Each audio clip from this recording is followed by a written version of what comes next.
అందరికీ శుభోదయం అండి. ఈరోజు ఇడ్లీకి పిండి ప్రిపేర్ చేస్తున్నానండి. ఒక గ్లాస్ మినప్పప్పు అయితే 4 గ్లాసులు ఇడ్లీ రవ్వ పోసి బాగా నీళ్లు పోసి ఒక గంట ముందు నానబెట్టుకోవాలండి. గంట తర్వాత 2 సార్లు మినప్పప్పు 2 సార్లు ఇడ్లీ రవ్వ బాగా శుభ్రంగా కడిగి పెట్టుకోవాలండి. ఇట్లా రవ్వ అంతా ఒక గిన్నెలో గట్టిగా పిండేసుకోవాలండి.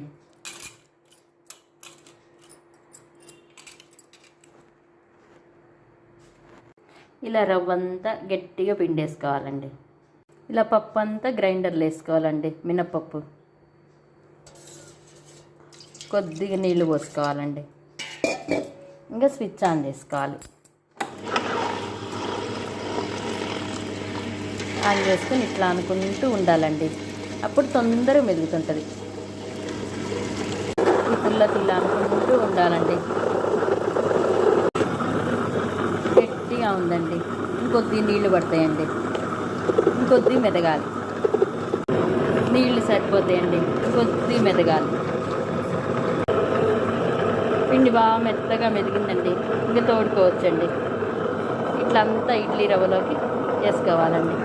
ఇట్లా గ్రైండర్ ఆడేటప్పుడే తోడుకుంటే బాగా ఈజీగా ఉంటుందండి. రవ్వ గిన్నెలోకి పిండి అంతా తోడుకోవాలండి. తోడుకున్న తర్వాత రవ్వ పిండి అంతా బాగా కలిసేటట్టు కలుపుకోవాలండి. రవ్వ పిండి బాగా కలిపిన తర్వాత ఇడ్లీ పిండి ఇట్లా చక్కగా రెడీ అవుతుందండి. మినప్పప్పు ఇడ్లీ రవ్వ బాగా నానిన తర్వాత ఒక 10 నిమిషాలు కష్టపడ్డాం అనుకోండి, ఇంట్లో మనమే మంచిగా ఇడ్లీ పిండి వేసుకోవచ్చండి.